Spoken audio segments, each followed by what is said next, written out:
Oeterwijk, is de hofkapel.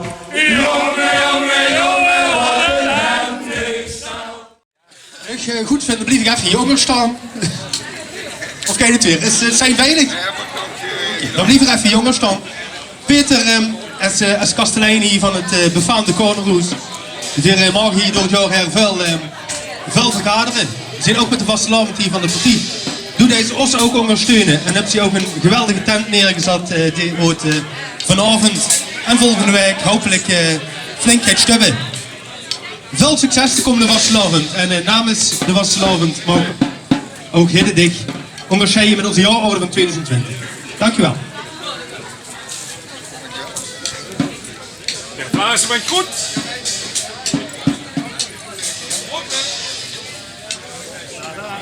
Verder.